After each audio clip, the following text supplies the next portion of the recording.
everyone! My name is Kaylee Raposa, if you haven't already met me yet. I'm the Training and Behavior Manager here at the Lynchburg Humane Society, and you are watching the basic dog walking training video.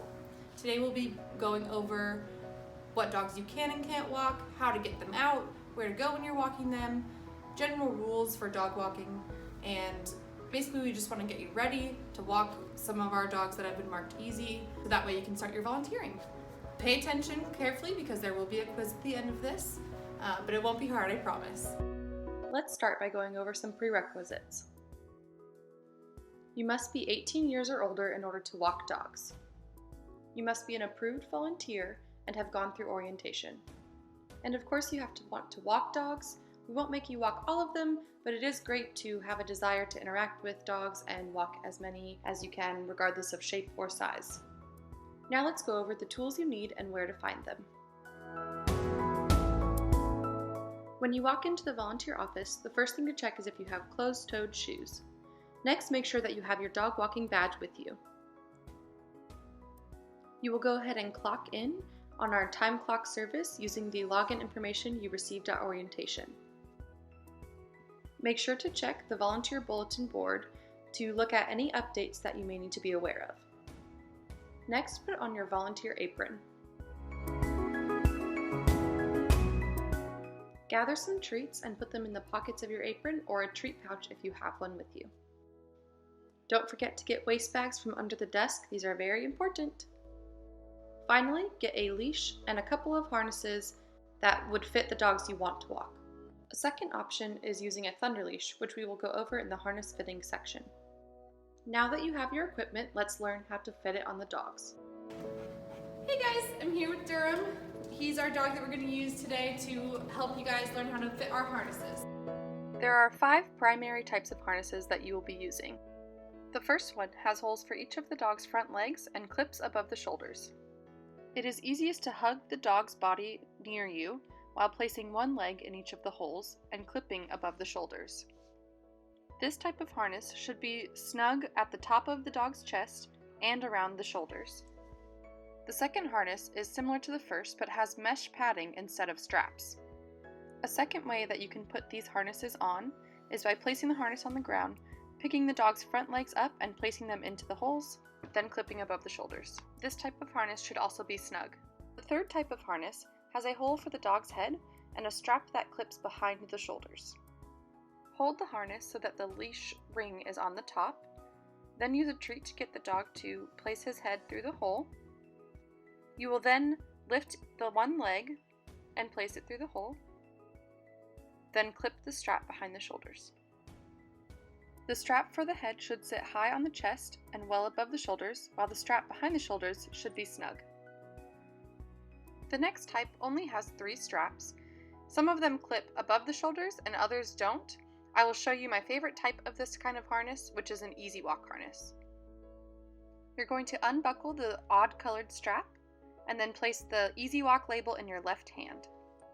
You will put the dog's head through the hole and then buckle the strap behind the shoulders.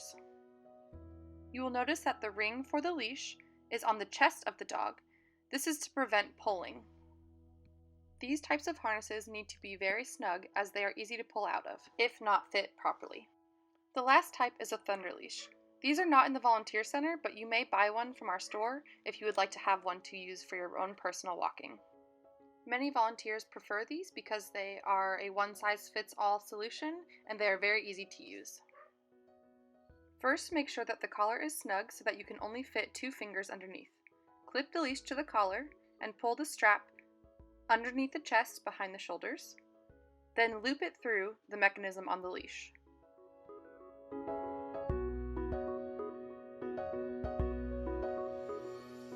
Some dogs will have a TL written on their kennel card.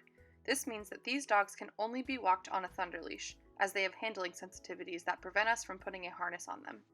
Alright, now let's go walk some dogs. I will show you who you can walk. This picture is a layout of our building with the front door in green and the volunteer center in blue. The spaces that have dogs living in them that you can walk are outlined in yellow. Please do not enter the isolation space that is highlighted in red. This is a list of the dog walking categories. Each dog in the building will be placed in one or more categories, indicated by the sticker on their kennel card. After watching this video and taking the quiz, you will be approved to walk dogs marked as easy or medical. If the dog is categorized as medical, you will need to check with the adoptions desk to check and see what their specifications are for walking.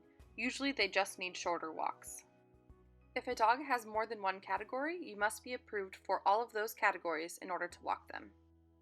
If they do not have a sticker or they have a staff-only sign, please do not walk these dogs. If you are unsure of whether you can walk a specific dog, please check with a staff member. To see who still needs to be walked that day, check the walking boards at the back of each hallway.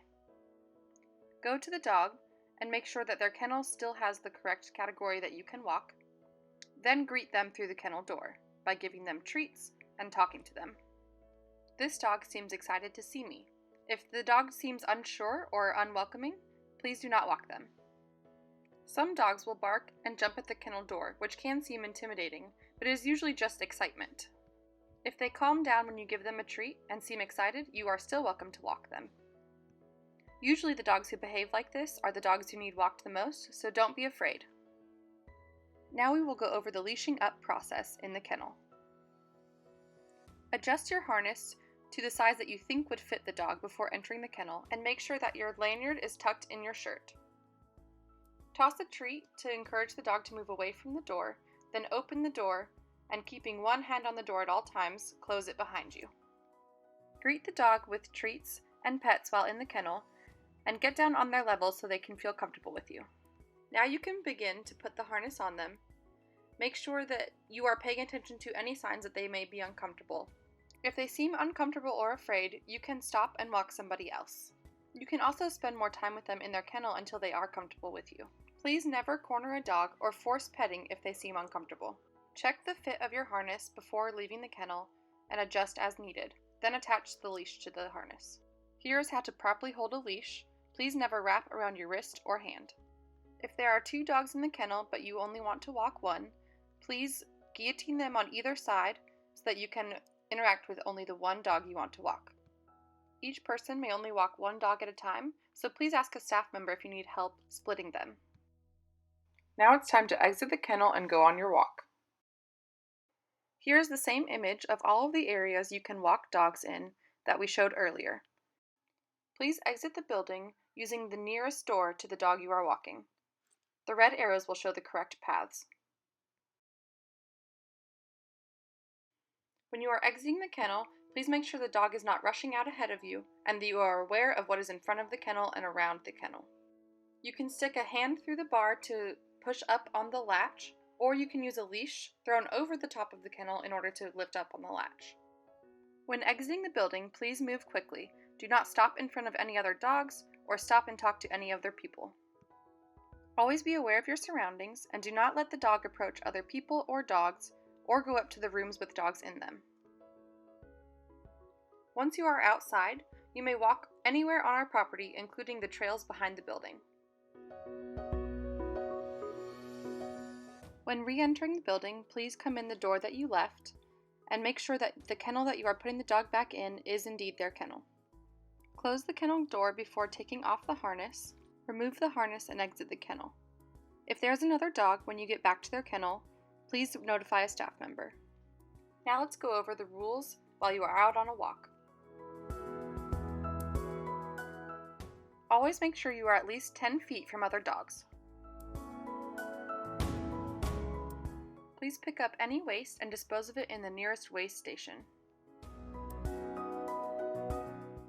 If the dog begins to pull on leash, keep your leash hand still and close to your body to prevent jerking on the leash. Keep your leash hand in place while you stop walking. The dog will move closer to put slack in the leash. Reward the dog with attention or a treat and then continue to walk. When going around a corner, yell loudly and clearly, "Corner." If you are walking near the play yards, please keep the dog a good distance from the fence so they cannot interact with dogs through the fence. If they pull you to the fence, keep your leash hand still and walk away. Please write the approximate time that you walked the dog on the board. The purpose of these walks is to exercise the dog's mental and physical energy, so let's talk enrichment. There are 3 play yards that you can use that are located at the bottom of the stairs leading towards the trail. There, they can get much needed off-leash time. That includes freedom to sniff, run around, and play with you. Giving them toys and treats, and letting them stop and sniff while you are walking are also very important parts of enrichment. Training is one of the most enriching things for dogs. If you would like to learn more about training, please attend one of our clicker training workshops. Now we will talk about what to do if things don't go as planned. If a dog is stuck and will not move, you can try to coax them with treats. If they will still not move, pull up on the harness rather than forward so they do not slip out of the harness. If dogs are interacting on leash, even if it looks positive, please move quickly away.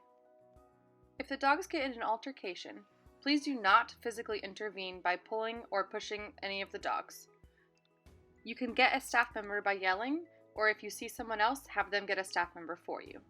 Make loud noises to distract them, and if they separate, pull them apart immediately. Once they are separate, put a barrier in between them like a door or a gate, and get a staff member. If a dog gets off leash or out of the harness, please do not chase them. This will only make them run faster away. Please get treats and yell for a staff member while trying to coax them to you. If they have run out of sight, please immediately notify a staff member. If a dog bites you while you are out on a walk with them, please enclose them in the nearest area and get a staff member immediately. If you are in a kennel with them, please yell for help and get out of the kennel as soon as possible, leaving any supplies in there with the dog. We have to report all bites that break skin, so please notify a staff member if you are bit. If you think a dog should be in a different category, or if you see concerning behavior or medical issues, please put it in the pet observation log located in the volunteer center. Staff will check this and update it once a day. I know all of you will want to advance and walk dogs that are in other categories, so we will tell you how to do that. There are many dogs in our custody that have specific challenges that cause them to be in other walking categories. These dogs need walks just as much as the others and can be very rewarding to work with. If you would like to be approved to walk other categories of dogs, the first step would be to watch the appropriate training video and take the quiz associated with the video. In order to walk that category, you must then schedule an assessment with an approved volunteer leader who can give you the approval and the sticker on your badge. Another way to improve your handling skills and to help more dogs is to learn how to clicker train. You can do this by attending one of our clicker training workshops. Advancing in our dog walking program will not only allow you to help more dogs, but it will also give you marketable handling skills, and it will allow you to have a more fulfilling experience here at the Lynchburg Humane Society. Help us achieve our goal of walking every dog every day. All right, now you are ready to go walk dogs. We have so many that need your help, and we're excited that you get to start volunteering with us.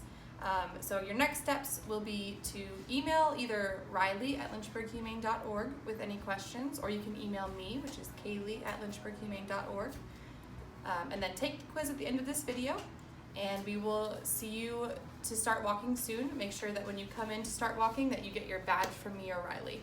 All right, we'll see you soon.